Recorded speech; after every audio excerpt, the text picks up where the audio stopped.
Up, we have a fantastic lineup. I'm going to call upon this lady who I once was in a room reading when she was working for a production house called Sinistan.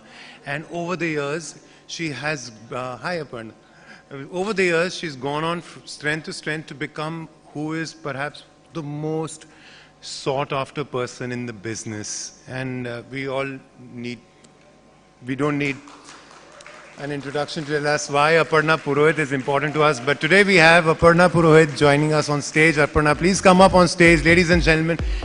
A round of applause for Aparna Purohit, Head India Originals at Amazon Prime Video.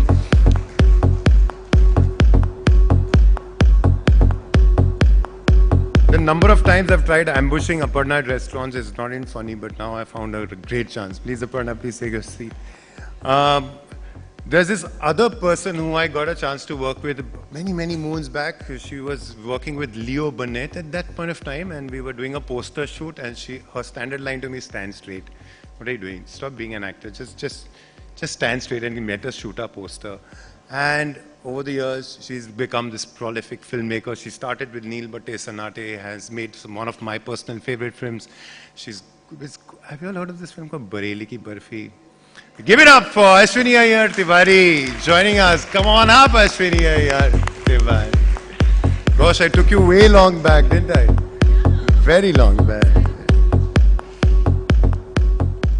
We have another powerhouse who's coming straight on the heels of, making this successful show called Rocket Boys and also this successful film called Chatterjee.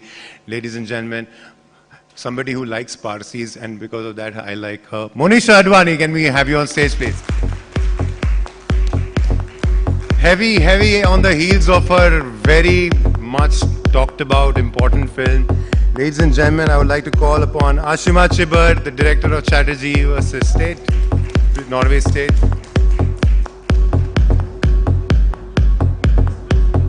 देखो, जो next आ रहा है ना, उसके लिए मैंने कुछ खास लिखा है, just so that I can, be in her good books. Very popular person, you all will know. Popularly known as Athiloka Sundari, this actress is one of the brightest and most promising stars of the Indian cinema. She has navigated her journey at her own terms across all languages of India, working with the biggest stars across. We are pleased to welcome none other than Ms. Rakul Preet Singh.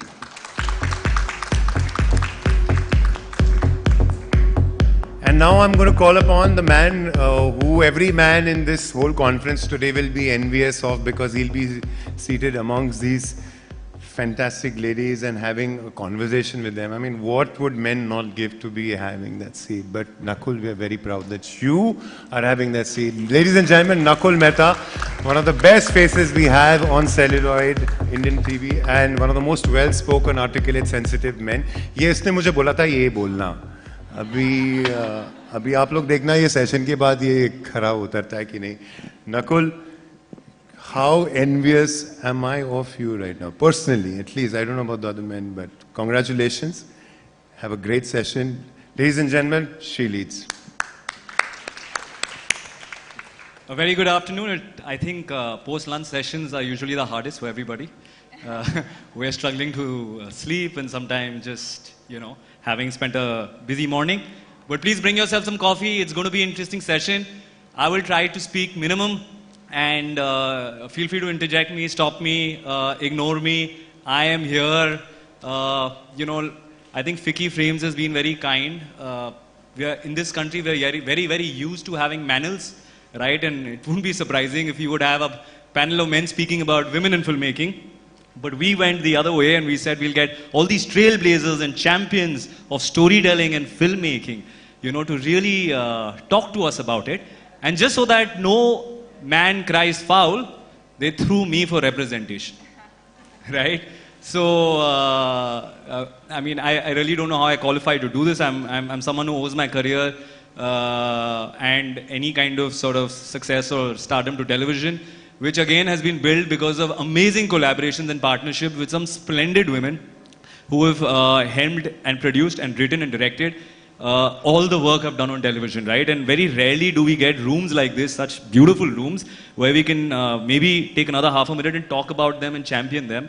So I'm just going to quickly name these people who've been like the reason I've had some kind of career. So starting from my first producer Kavita Barjatia to Gule Nagma Khan to Ekta Kapoor to my writers Mukta Dhon, Nikita Dhon, Deepa, Sarita Tanwar, Yukti Anand, Harneet Singh, Fatima, Rohini ma'am, the bunch of amazing trailblazers, and from those trailblazers to these.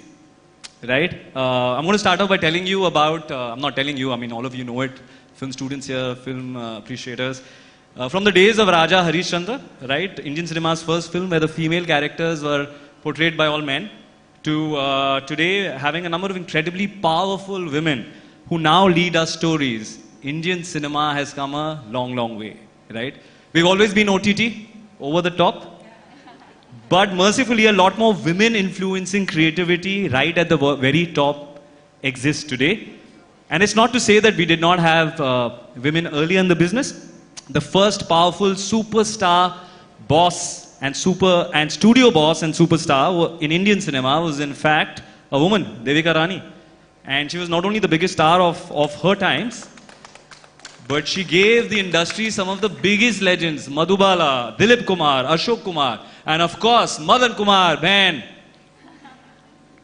You know what I mean. I didn't say it, it was a show Aparna made. So, yeah.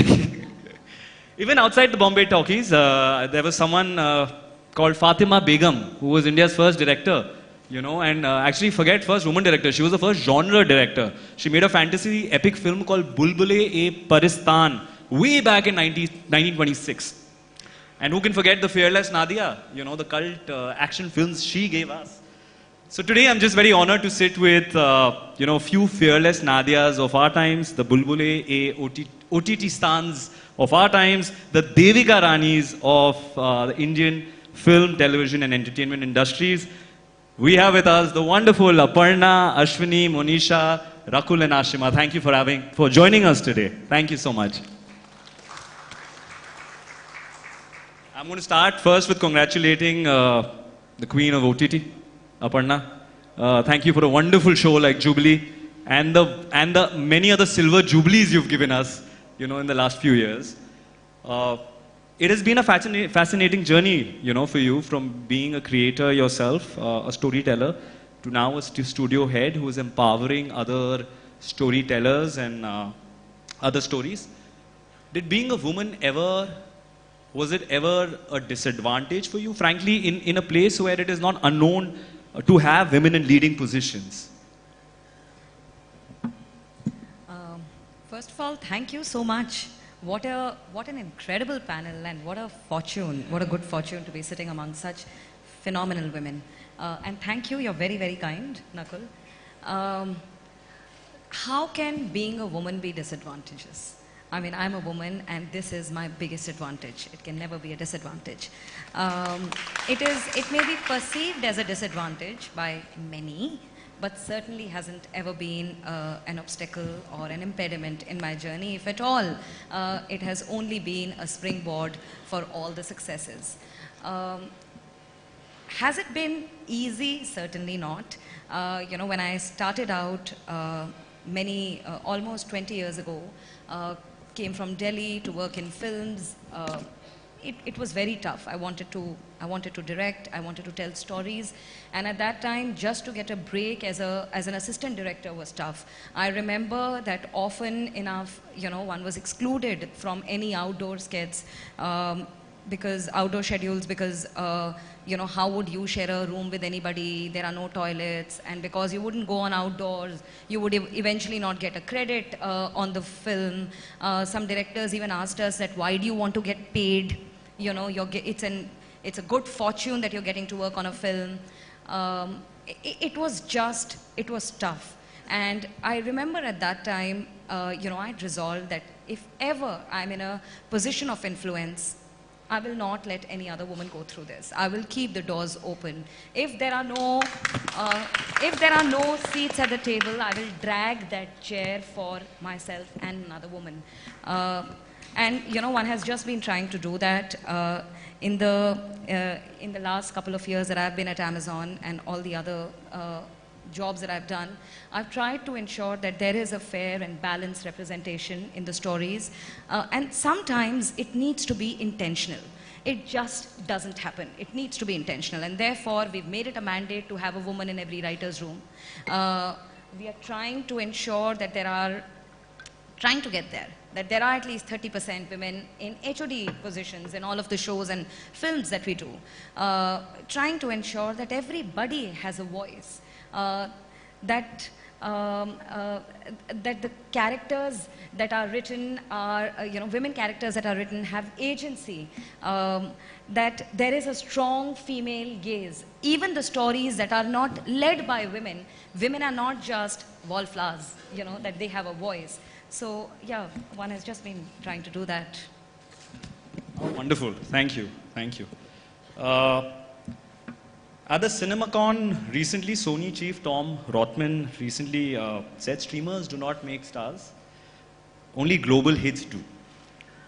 Ashwini, you as someone who has dabbled both in theatrical and the streaming business, firstly, do you agree with this? And I wanted to ask you if Bareli Ki Barfi, which released in 2016?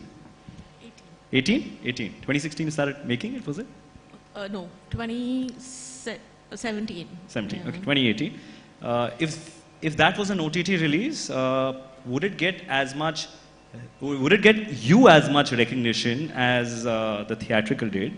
And since we are already talking, I wanted to understand, post the entire OTT boom, post the pandemic, do you think that boom is responsible for the theatrical releases not doing as well? Except, of course, a few indie films we've recently seen, like a Pathan. Those are exceptions. But you being a writer, director, and now a producer, I'd like to sort of understand this from your perspective. That's a very difficult question. Good afternoon, everyone, and thank you so much for calling us here.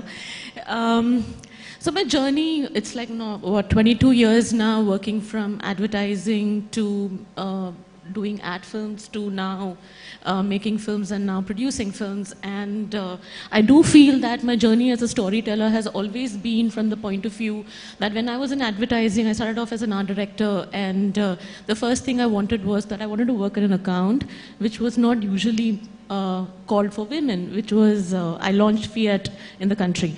And so I wanted to work on Bajaj, I wanted to work on Fiat, I wanted to work on all the kinds of brands which usually are not given to women creators. So, and at one point of time, we had, P&G was a huge client of mine, and we had Whisper as a brand, and I was called to launch Whisper. And at the same time, with launching Whisper, I was, when asked that what does she do, what other things does she do, and I said that I'm launching Fiat also, and I'm launching Tata Indicom at that point of time. So basically, we kind of ranged ourselves that it is not that we can only do brands or tell stories which are related to women. We can tell stories which are related to men too. It is just the gaze. From there, when I started I think 2016 is when I realized that my interest in filmmaking and being behind the camera has just increased far too much now. My children are 3 years old, and I think now it's a time for me to move on. I have twin kids, and the first question was that, oh, you're leaving a cushion job. You have, for middle class parents, my mother was telling me that, you know what, you have, so sweet of her to say this, I always remember that, is that, oh, you have a secretary, you travel business class, you're going to Cannes every year, you're doing all these things, and you're leaving everything, and you're going to start from scratch where we do not know what's going to happen. And for them, me traveling out of the country or going on a business trip was the biggest thing. It was carrying a Dubai duty-free bag. Because my daughter has gone there, she's gone for work, and she's coming back. So I think our generation, we had parents who really wanted their daughters to do well, their daughters to be a part where in a boardroom you would not find only men there, but you'll also find equal opportunities for women.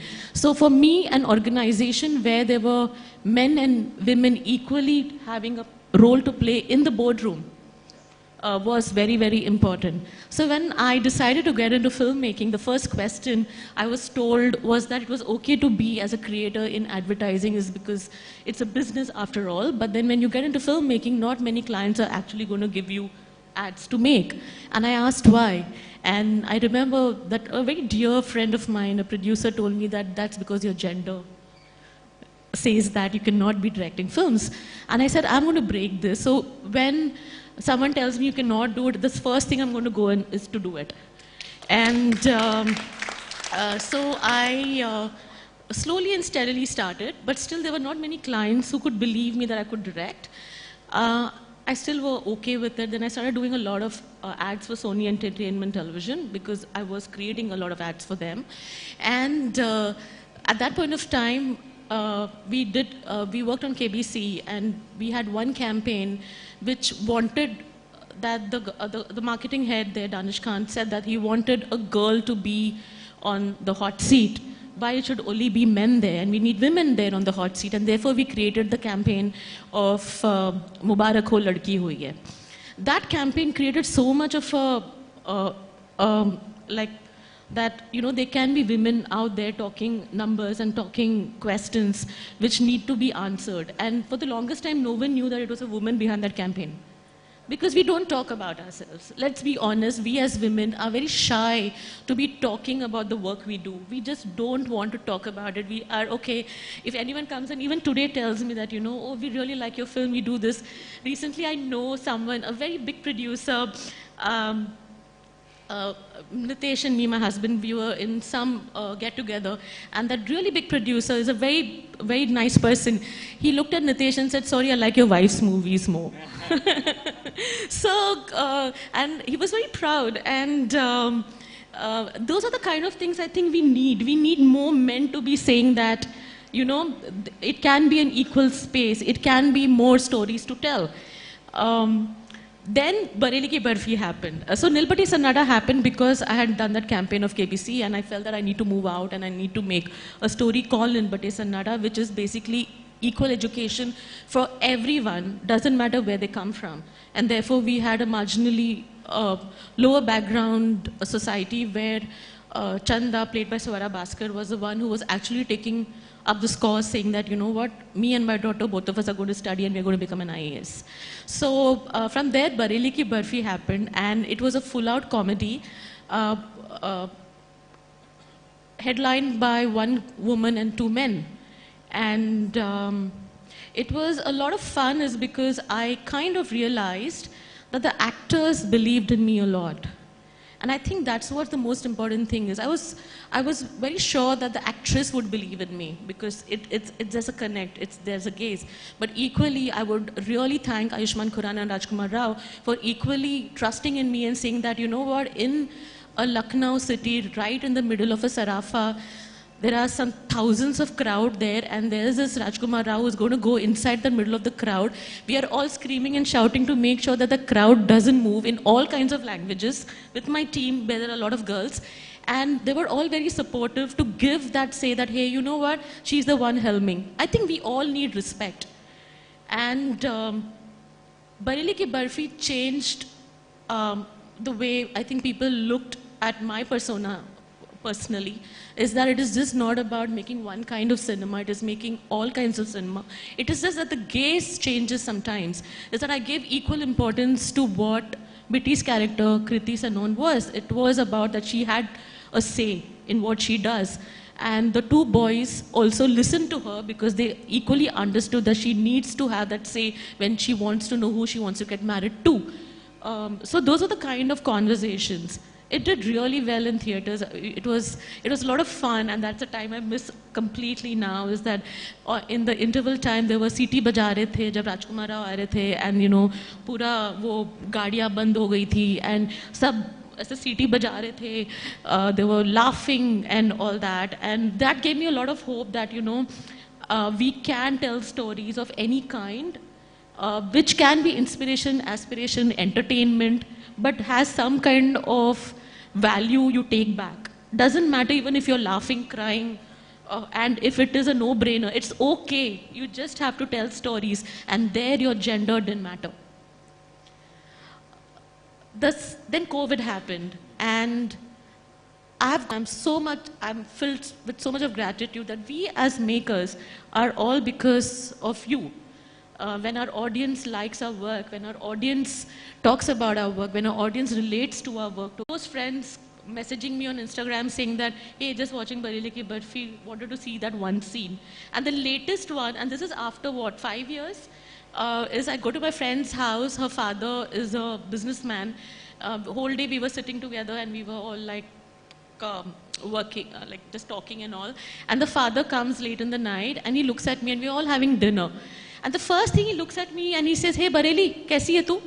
So that is what gives me a lot of joy. So I do feel that theatrical release is very, very important, but the impact which it has on OTT platforms is equally important, is because it just, it's a group viewing versus a singular viewing. It is an energy of story which is carried forward for a longer time, because you release a movie in a theater and you have that impact during that time. And then when it goes on to an OTT platform, it is there for life till it changes to another platform, but it's still there. And that's what gives me joy, is that I can keep going back to the films I want to watch, and I say, hey, you know what? This is something which we can see anytime. And it becomes like a book almost. You can it almost becomes revisit like a book. And it's not necessarily you need to see the whole film. You can see one part of it, or you just want to be there. And that's what is the fun part. I think I spoke too much now. Thank you. It's your forum. But you're right. You know, Ashwini spoke about the gaze. And Ashima, I have this question to you. Being a woman filmmaker, is that label important? Because camera is the camera, the lens is the lens. But then what is it that separates a woman filmmaker from her male counterpart, and how does the gaze sort of come in there?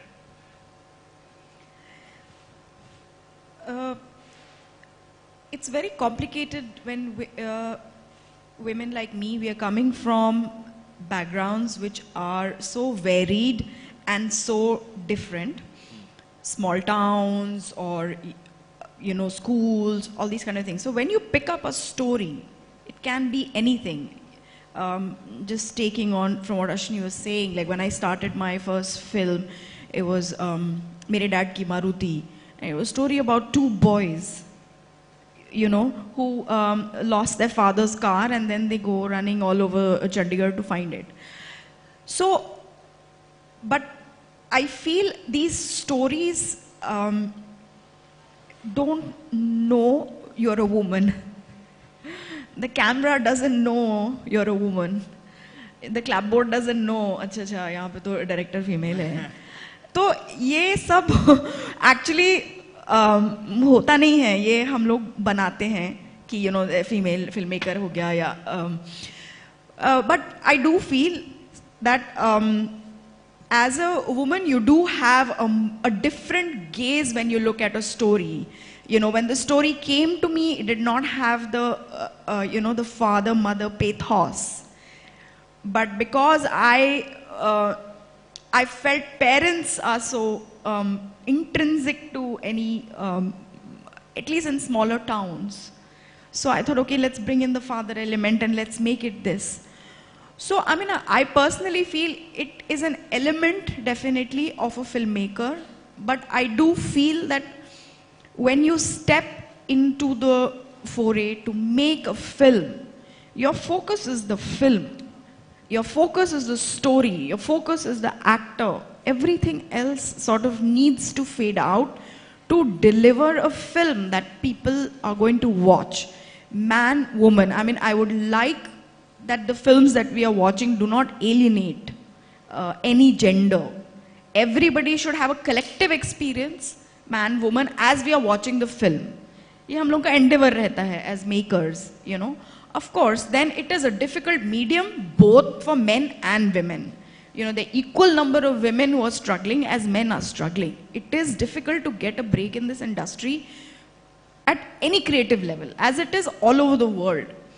So yeah, as a female, I think you bring in the sensitivity, you bring in the experience, you bring in the gaze, which I think now the storytelling that is coming from women is becoming even, it's different. It's a fresh experience because you have not seen this before. You're seeing now newer filmmakers are coming with new thoughts. And that's why the experience of watching the film becomes interesting, because you have seen so many, I suppose, male directors. I don't want to say that, but there are many male directors here. But when men, their choices in colors, their choices in the way they light a scene, the choice of lens, I do feel now that when I go onto the field to direct, my choice is definitely very different. But having said that, whom have I learned from? All my directors, my mentors have all been men. So I feel, yes, as women, we do come in with our sensitivity, but the technicalities are the same. So I would like that all the women who are maybe thinking twice or scared out there or feeling they will not make it or will have to step out because of motherhood, I mean, I would like to take this forum to say that aisa kuch nahi hai. You're able to do everything as a filmmaker that our male counterparts are doing. I have a family and I am a filmmaker and I am happy and I'm able to tell the stories that I want to, of course. So yes, I would like to say that we are female filmmakers, but we are also makers. We choose stories and we tell them the way we do. Amazing, amazing. So from studios to directors to makers to the root cause of all problems, producer. Right, also the producer who's sandwiched between the studio maker and the actor. Monisha, I want to ask you, why does one man or woman want to become a producer? Secondly, is the 10% worth it? Thirdly, is also, do you feel like women are naturally better, I mean, I'm generalizing, but are naturally better at sort of people management, at controlling budgets traditionally.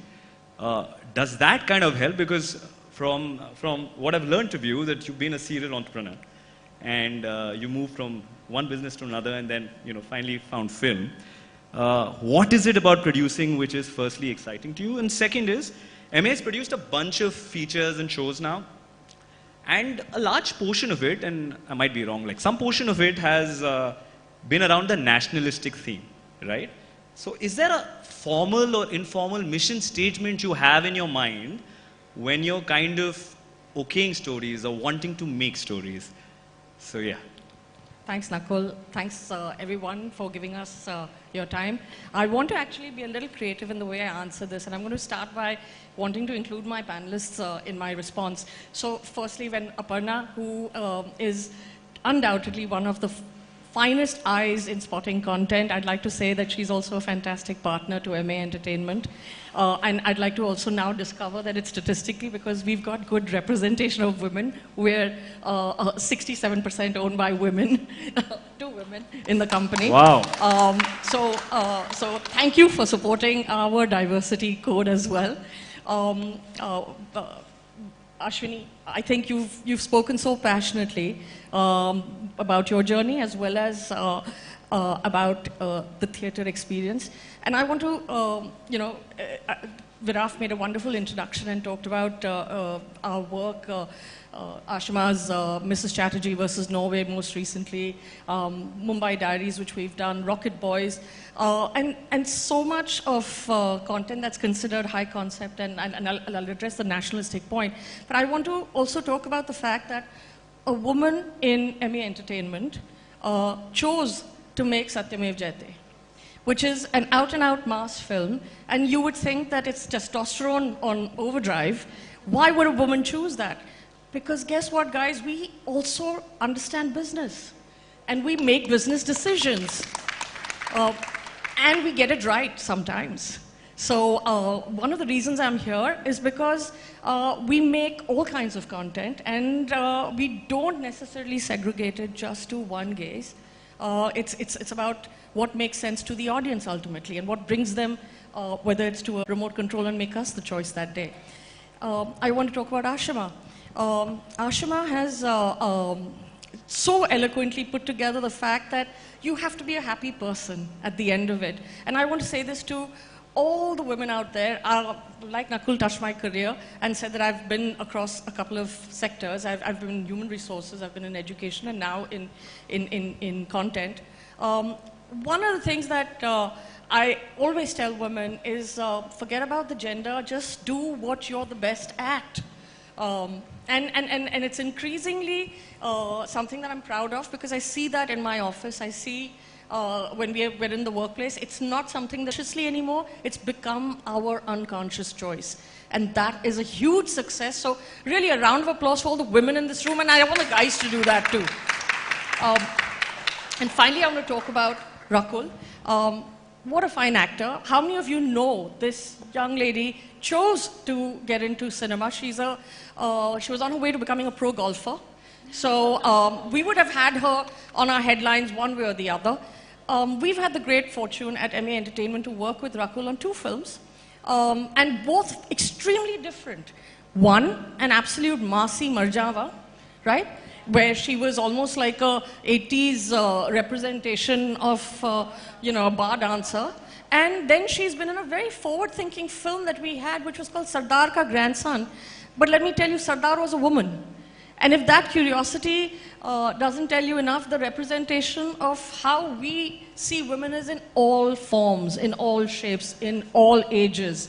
And that's the best advice I can give to producers or aspiring producers, that just keep your eyes open for great stories that will inspire, that will ensure that the generation ahead, doesn't hold you responsible for too many mistakes.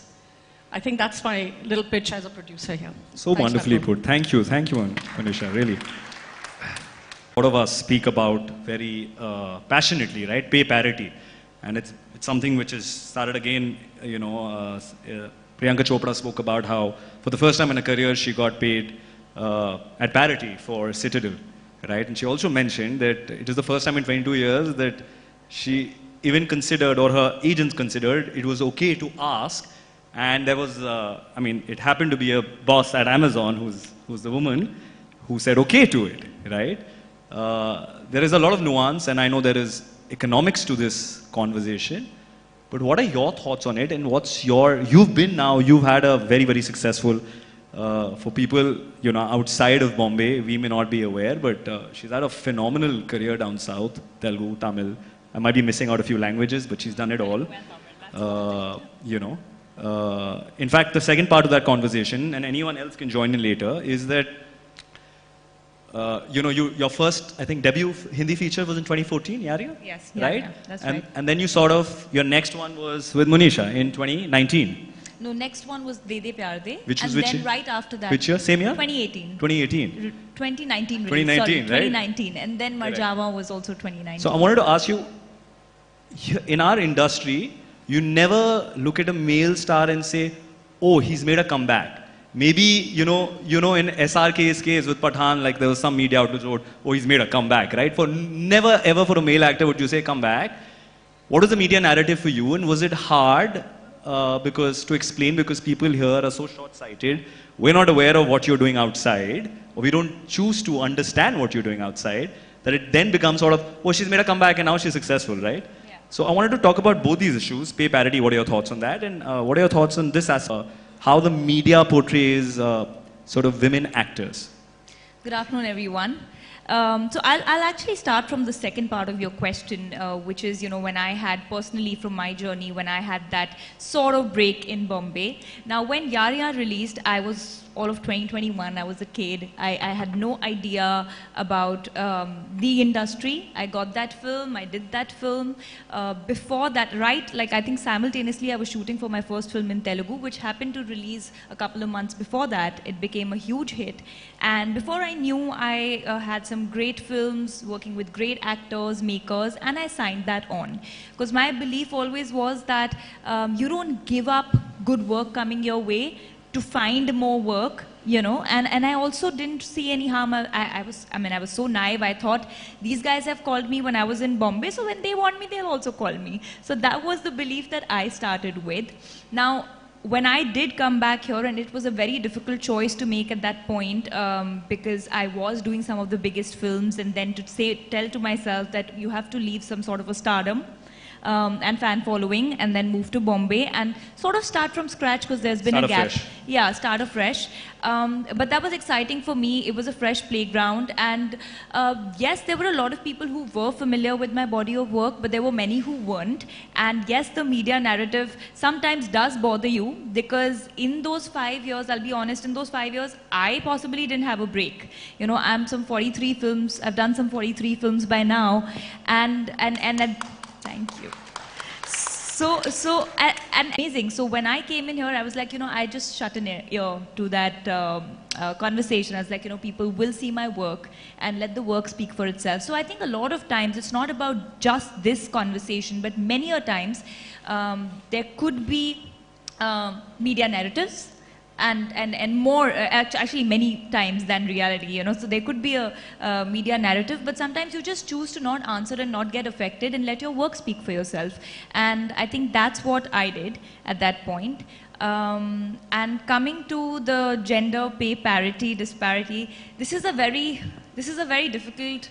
There's no one answer to this, actually, you know, and I have a very different opinion on it. I feel when Priyanka Chopra said what she said, she has become a global icon. You know, she is someone who has the ability to pull stars to theaters. So I feel what really needs to happen is that your pay needs to be decided on how much crowd you're truly pulling to the theaters, as opposed to what gender you are. Wonderful, wonderful. I think that's more important, because when we stop questioning and having these questions and conversations about pay parity based on man or woman, then the scenario will change. I think what's important is, are you creating good content? Is the audience excited to see your film? Whether you are you know, a male actor or a female actor or a character actor, whoever, you know, if you are attracting audiences, you should be paid, and there needs to be some sort of a proportional math to that, but not on the basis of gender. Absolutely fair. May I just add something to this, Nakul? So, you know, it's absolutely incredible that after 22 years, you know, Priyanka Chopra achieved that pay parity. But I feel like this question needs to be looked at with a wider lens. And it again comes back to the, you know, the issue of representation. At Prime Video, we had partnered on this report called O Womania about women representation in films. And about 150 films and series were surveyed that launched and released in 2021. And there were, and you know, while we've made great strides, but the insights were astonishing. There were only 10% women in HOD positions, you know, of the 150 films. Not one film edited or directed by a woman. The fact that women had 25% less screen time, talk time in the trailers of the films. That half of the women who were featuring in the films and series were not even on posters of those films. We need to work at that. We need to increase that. And while the camera doesn't know whether the, you know, the director behind is a woman or a man, the eye is different. You know, the way a scene is shot is different. You know, while the pen doesn't know whether the handwriting is a woman or a man, the way a scene is written, the way the camera would hold on a woman's expression, you know, instead of a woman breaking down, the restraint that a woman captures is very, very different. And that is why representation matters. And that is why it's imperative for us to keep the doors open and intentionally work towards that. So wonderful. I think intentionally work towards it. Add one point. Sorry, I know we are running out of time. You can see time's up there. But it's very important conversation. So, so in all our agreements and everything, and especially once you're a producer, or even when I was as a director, when I've signed my agreements, this is one thing, you know, which I've always been fighting for. That you can cut your budgets wherever you want, but you cannot cut a budget when we need a vanity, especially just one door vanity for women to use the loo. And this is mandatory in all my shoots. And now, by now, like everyone knows about it. So it's like, okay, she's there. We need one vanity now because it is a problem. I remember going and using loos and I don't know where all, we always used to keep one bike on standby, and any production guy or any assistant director, whoever was there, we would say, okay, there is a break time, let's just quickly go find the nearest restaurant, and we would have kept that restaurant for the whole day, saying that we would be coming here using the loo and coming back. And because we are in a country where we'll be shooting in smaller towns or anywhere, and loo is a big problem. Toilets are a big problem in the country, especially for women. So this is a mandatory thing right now, is that if I'm shooting, I need a loo. Doesn't matter, you know, whether it's a makeup woman or a hair woman, there has to be one door vanity for women to use the loo.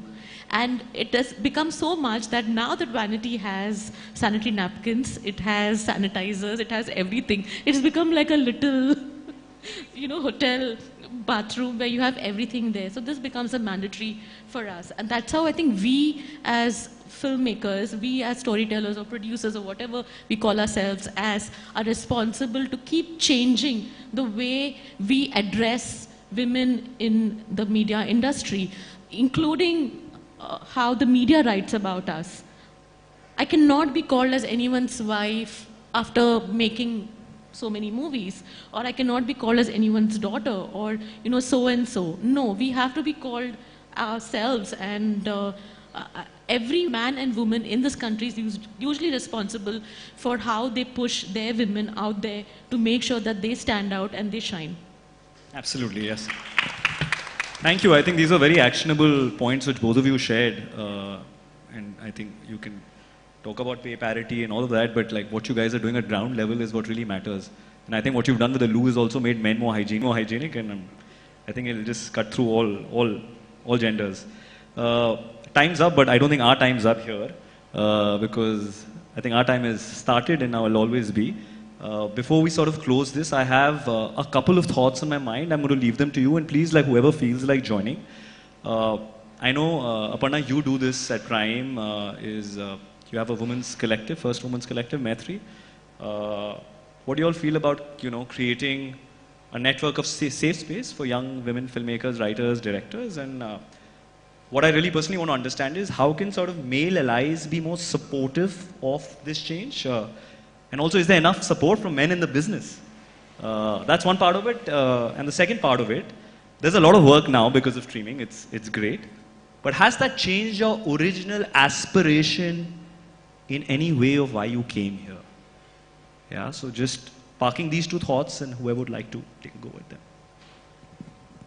Well, I think I'll add to, I'd like to say something about the change in aspiration. I mean, when obviously the streaming pattern has changed, and when I decided to be an actor, you obviously have the big love for cinema and you want to see yourself on the big screen, and that's the dream that you live. But I also feel that with changing times, keeps changing the technology and the consumption patterns and the viewing patterns. I mean, there was black and white cinema, and then came colored cinema, and then now it's reached your homes, and there's, you know, the series pattern which is being consumed. So I think we also need to, yes, of course, you do feel that you want to be on the big screen, but I think both the formats have their own pros and cons and reaches completely different sets of audiences. I think the beauty about the entire OTT streaming is that you can make long format shows, tell stories which you can't concise in 3 hours or 2 hours for a screen. And I think it just creates so much more opportunity for people to work, for directors, actors. So I think it's just a new space. It's not that one space is going to take away another, but it's just like a newfound love now, to be able to tell newer stories. Maybe, you know, this was for dance and song and singing and, you know, all the glamour, but if I want to do something hard-hitting, I've got this. So I think both can beautifully coexist, and yeah, it's a newer aspiration. No, absolutely. I'll take the second part of your question, because Rakul's beautifully articulated what OTT and what films can do. How can men be our allies? I think just listen. It's taken us a very, very, very long time to just enter through that door into the room. Listen to us. Allow us that space to just speak. I remember this one time, colleague of mine couldn't come, in my previous organization, couldn't come for a long time. And, all of us were sitting, and we asked her what happened, and she said, well, and my in-laws had come. And the male colleagues who were sitting alongside started doing, and she goes again. Yes, she will. Because nobody has heard her for a very, very long time. Nobody has heard her stories. Listen to us. Just include us. Just be there for us. See us. That's important. And if I may, I just want to add one more thing, because we are talking so much about women power and change and empowering women. I think, we've always, in the recent past, we've been talking a lot about feminism and saying, women should be feminists. But I think the real change, the true change will happen when we see men promoting feminism, when we have men as feminists who believe that men and women need to be given an equal space to work, grow, achieve, and flourish. So I think all the men out there, this is a request to you that let the women in your, push the women in your life to be feminists and be feminists yourself. Just listen. Absolutely. I just want to quickly add 20 seconds of just my reflection on what both of you just shared. You're absolutely right about listening, and I take great pride in being a feminist, but only very recently, I've been reflecting a lot. I think post-pandemic is just, like, you slow down and you reflect, and I've realized that whilst I think I am a feminist, I noticed myself, so I've been married to my wife about 10 years now, dated her for 9 years before, so we've literally grown up together, had a partnership, seen each other through, wanting to figure out what we want to be to kind of getting there. I realized after a point, I started completing what she was saying, and in my head I thought it was out of love, and I know what she is saying, but at times I didn't understand that I didn't let her complete and finish her thought. She didn't want a solution, she just wanted to finish her thought. That's when I realized that I'm not a feminist, I'm a work in progress feminist. And I feel it's imperative that men like us realize that all of us must learn every day. So this conversation just hits home. It's something I'm taking back. But yes, please Monisha. Just one last thing. All the women on the next International Women's Day, which is a man-created concept, can we all take the day off completely, disappear, do what we want, and let the men handle it for a day, or just a day? I have a feeling on the 9th of March, they're all going to be very appreciative of us. Yeah? Hallelujah! Sorry, there was one question, I think during one of this film release, or I think recently, not recently, this was during BKB, and I was asked that, okay, if you're working all the time, who takes the children's homework? And I was like, the father, or some subjects I don't understand. So anyways, I'm not going to take the homework. So, these are the kind of questions which need to change. And the day in a room where the woman's voice is given equal importance in terms of saying and acknowledging that, what she's saying is right, and we need to go ahead with it, is what changes. And when we have more men saying that, and more women also saying that what she said is right and we need to move forward, is because it's always like a counter. So when you're talking something, it'll go on you, and then it'll go on a male counterpart, a male colleague, and then when he acknowledges that what a woman has said is correct is when you'll start moving forward. I think it has to be reversed, and it can be reversed every time. It has to be equals. Yeah. Thank you. Ashima.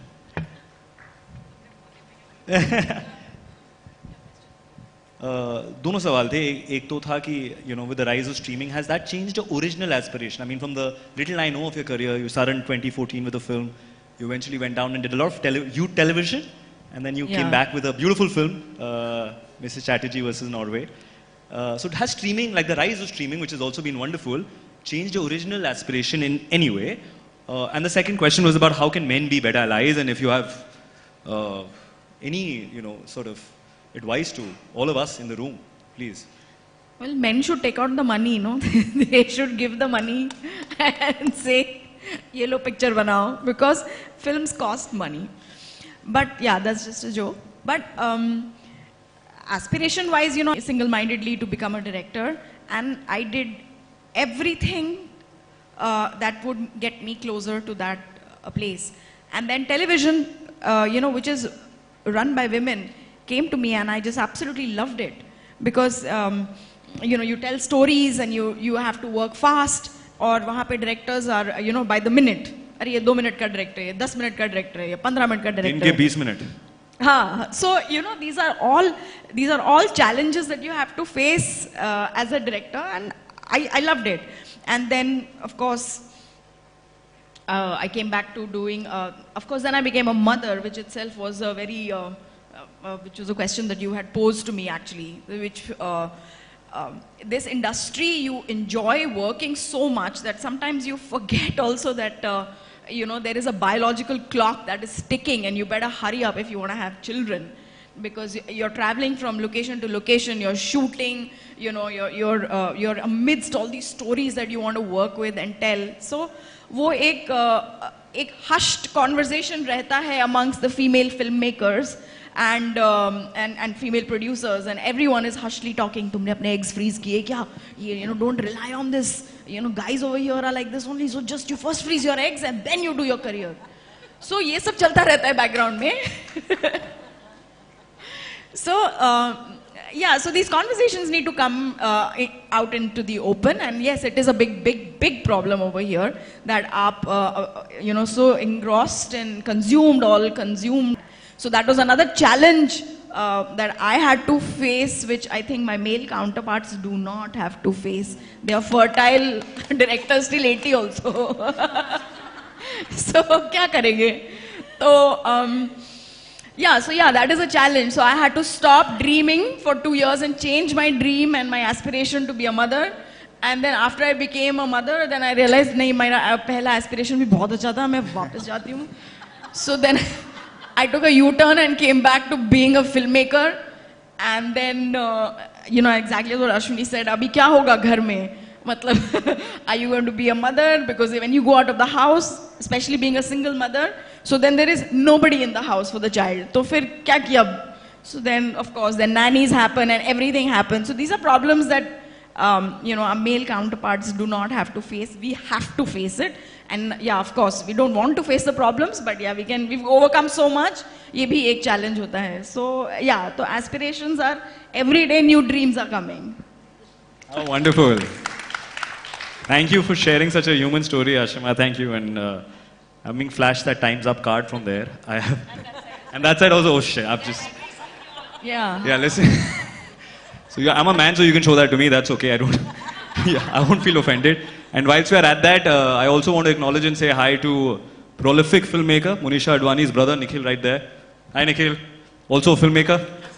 But Monisha Advani's brother is what I would like to say, right? So, I don't think you guys got that. Monisha Advani's brother, Nakuul. Thank you so much. Thank you so much, you wonderful trailblazers, champions. It's such a pleasure and honor to share the stage and learn and hear your insights. And I wish we had more time, but to more rooms like this. And thank you to all of you for staying here in spite of this being a post-lunch session. Thank you, and may all of us just stand up and give a round of applause to these wonderful filmmakers we have amidst us.